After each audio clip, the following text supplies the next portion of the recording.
Hey, this is Vin and Pip's channel, Covenants of Promise, and I just wanted to talk about something with everyone. And one of the things is, we know a girl around here, and she's been going to the churches and stuff, and we've both been telling her like that's not it, like, you know. And at first, she was so hardy with us, you know. She was so hardy, like haughty, like it says in the Bible, like, you can't say that. You can't. You do. You guys. You don't fucking know shit. You know. And we're like, we do. We were telling she had to come out of that, and she was like, I've just been an atheist and I've gone to a church. You know what? You know now she's starting to listen. She's like, oh my word, you are right. She's actually telling us we're right, which is amazing. And got another guy who's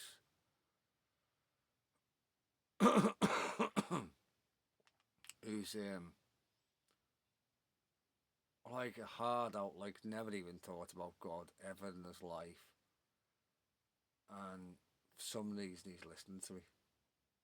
And praise the Most High that happened, you know, and that he's working in him,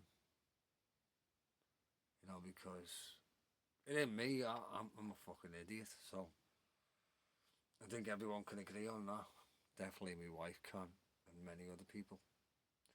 So today I'm going to be reading Zephaniah.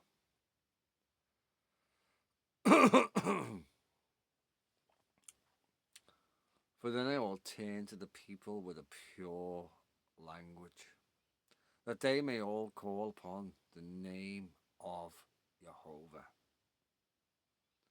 to serve him with one consent. From beyond the rivers of Ethiopia, my suppliants, even to the daughter of my despised, shall bring mine offering.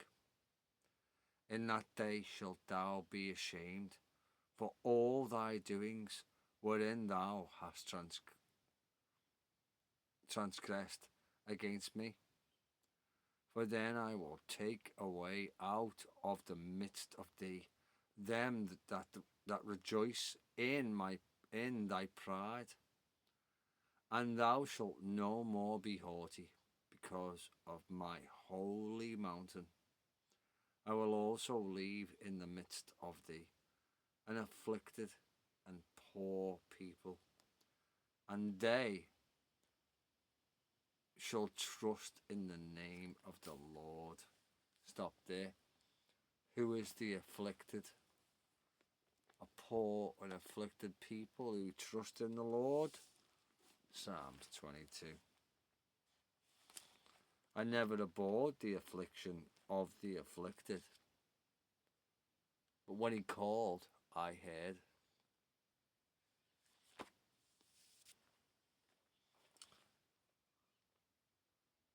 And we all know what it's talking about. I will also leave in the midst of thee an afflicted and poor people, and they shall trust in the name of Jehovah.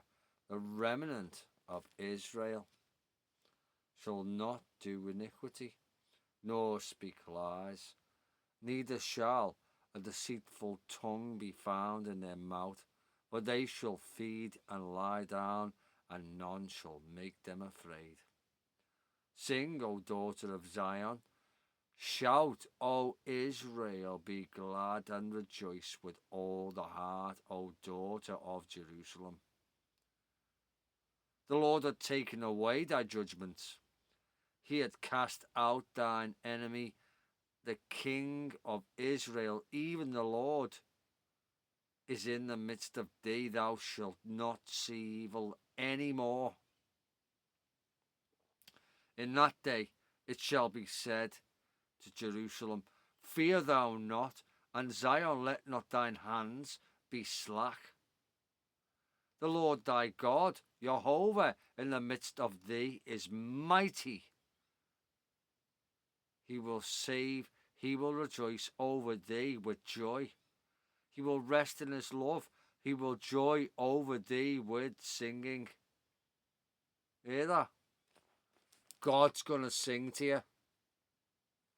That's pretty amazing, isn't it? I will gather them that are sorrowful. Blessed are the ones that mourn.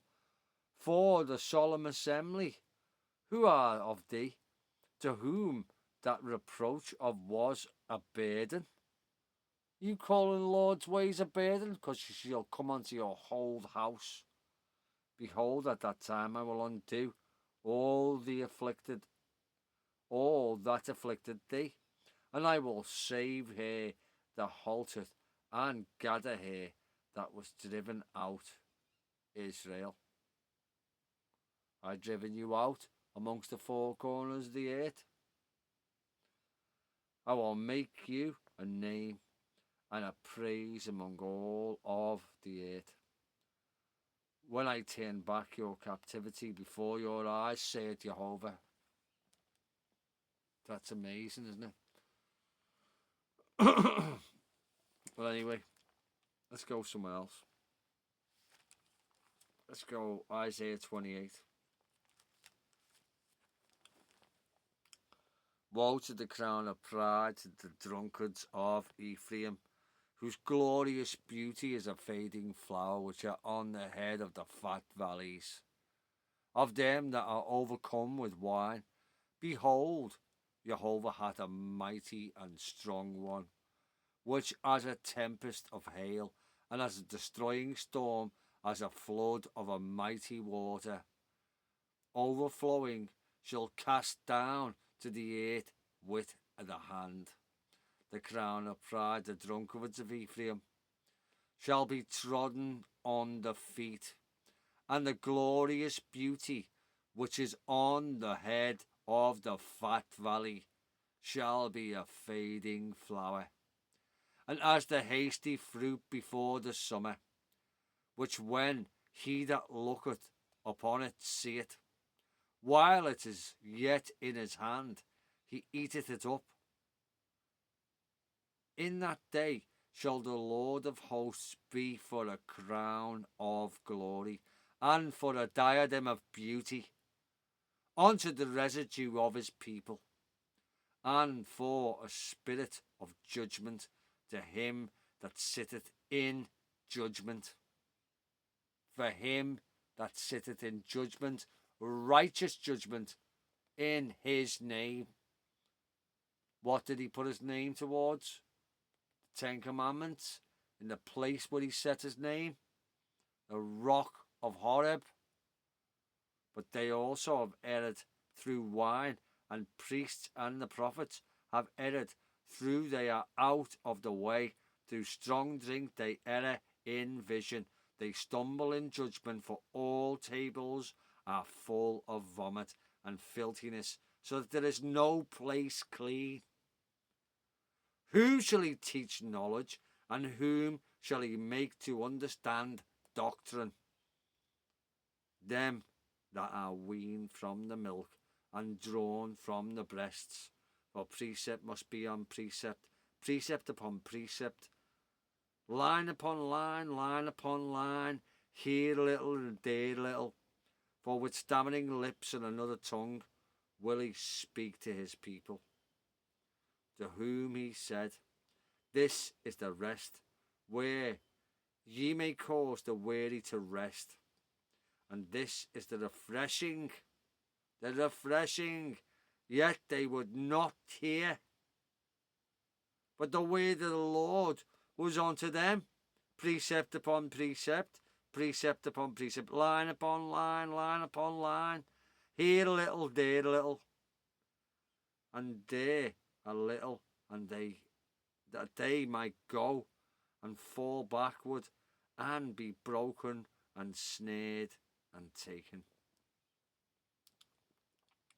Wherefore hear ye the word of Jehovah, ye scornful men, that rule this people, which is in Jerusalem, because ye have said, we have made a covenant with death and with hell. Are we here? Are we, excuse me,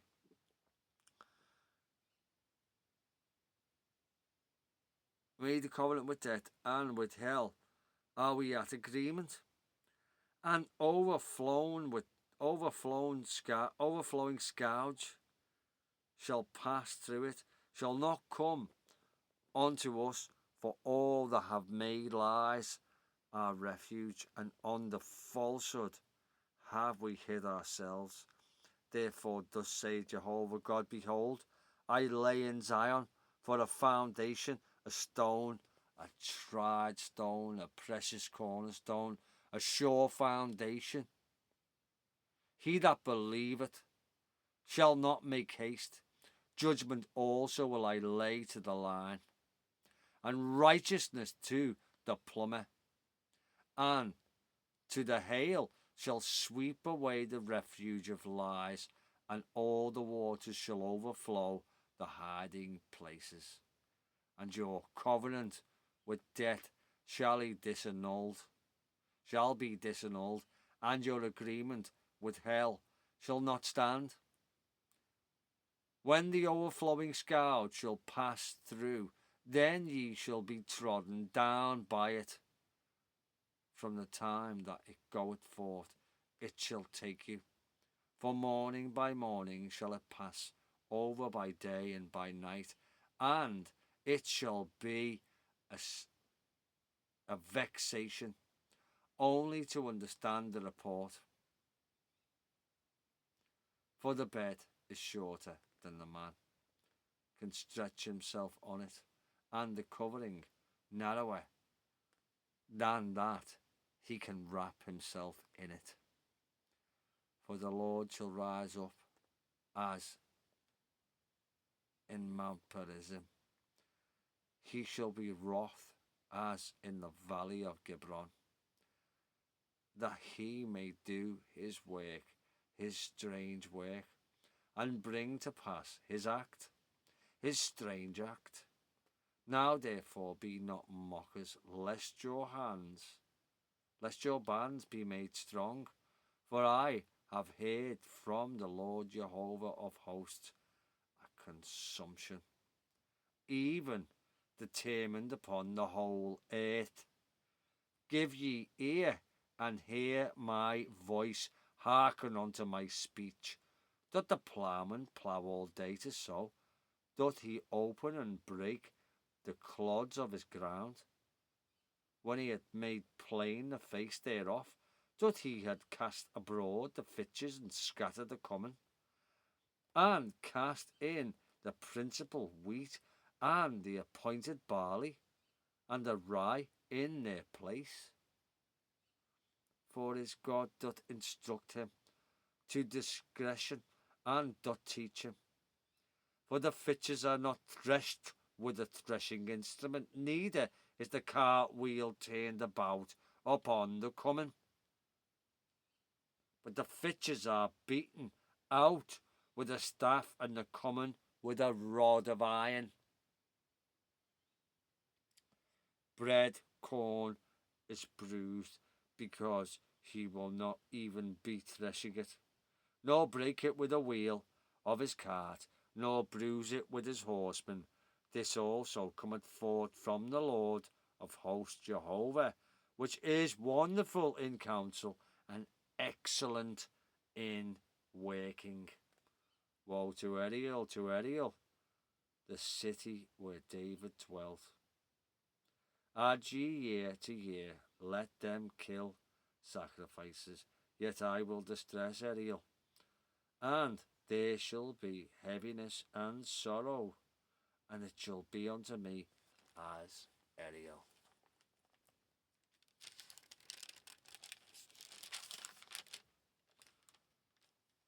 Let's go somewhere else. That's pretty awesome, wasn't it?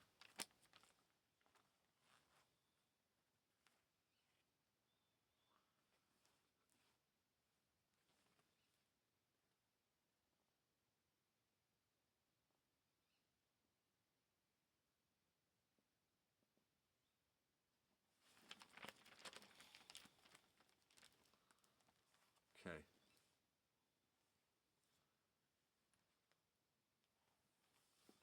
John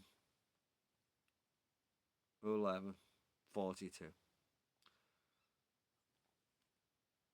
And I knew that thou hearest me always, because of the people which stand by, I said, that they may believe that thou hast sent me. Oh, that's right. This is Yeshua, right? Father, I thank thee, thou hast heard me, and I knew that thou hearest me always. But because of thou people which stand by, I said it, that they may believe that thou hast sent me. So he's talking about Lazarus.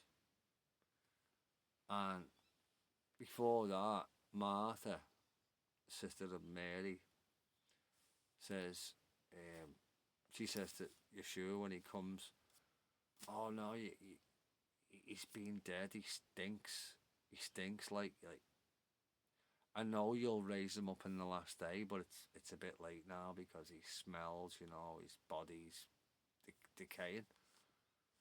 And she says, I know you'll raise him up in the resurrection. You know what she says? He says to Martha, he says, I am the resurrection. I am the one that was, the one that is, and the one that is to come. It makes me cry. That's amazing. Like, shut up, Martha. I am the resurrection. Like, come on. Let's praise the Lord with all our might. Let's judge with righteous judgment. Let's sing his name amongst the great congregation. Come on, let's do it. In the name of the Father, the Lord in heaven, and his mighty Son, Yeshua Messiah. We come in his name.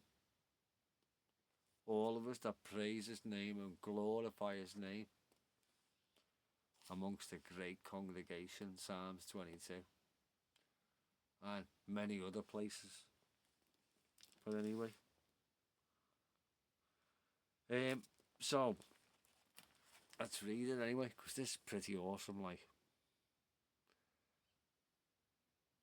So, and I knew that thou hast always, but because of the people which stand by, I said it. This is Yeshua talking. I said it, that they may believe that thou hast sent me. So this is him praying to God. And when he thus had spoken, he carried with a loud voice, Lazarus, come forth. And he that was dead came forth, bound hand and foot, and grave cloths on his face, and was bound about with a napkin. And Yeshua said unto them, Loose him and let him go. Then many of the Jews which came to Mary, and that had seen the things which Yeshua said, to believe on him.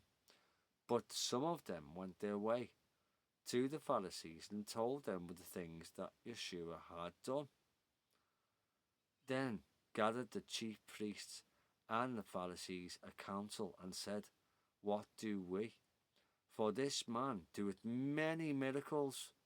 If we let him thus alone, all men will believe on him, and the Romans shall come and take away both our place and nation. Check it. These hypocrites who claim to be holy men, who claim to love God, are ready to wreck the Son of God because they were going to lose their moolah, their power, their glory, and they weren't willing to bow down and give their glory to God. And this is the Catholic churches and the Protestant churches and every single church that is in the land today. You know, they don't want to lose the flock who's giving them money. And all you flocks out there, stop listening to those ear-tickling words. Then many of the Jews which came to Mary and had seen the things which Yeshua did believed on him. But some of them went their ways to the Pharisees, to the churches, and told them that the things that Yeshua had done. What? What had he done? Really good things, you know. Then gathered the chief priests and the Pharisees to council and said, "What do we? So what do we do? But this man doeth miracles." Guess what?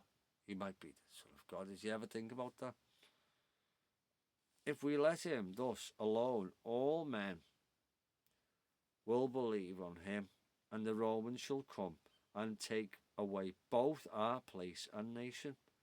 And one of them, named Caiaphas, being the high priest that same year, said unto them, Ye know nothing at all, nor consider that it is expedient for us that one man should die for the people, and that the whole nation should not perish. That's pretty. I mean, he seems to know the prophecy, does he not? Could be wrong, I don't know.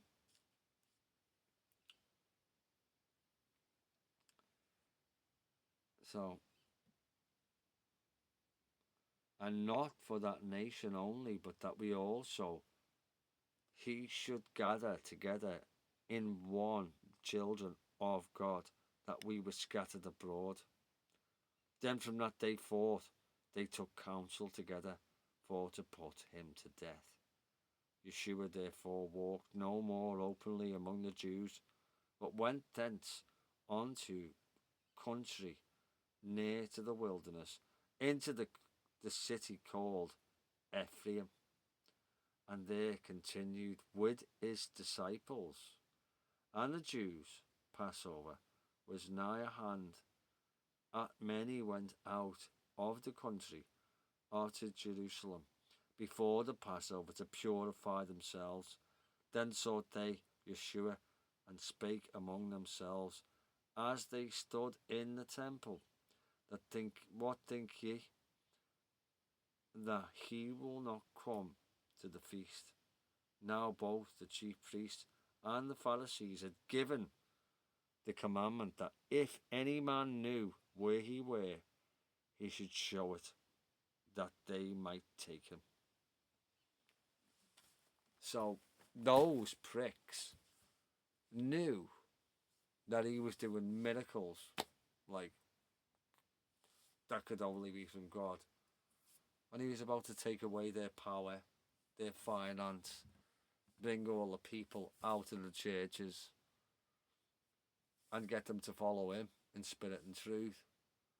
And, well, they killed him for it. They did kill him for it.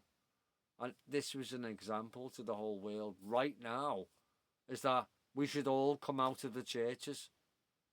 The churches, the Christian churches, the modern day Pharisees, and we need to come out of there, you know. Woe unto you. You know, you stay in there, then you're a partaker of her plagues. He says this.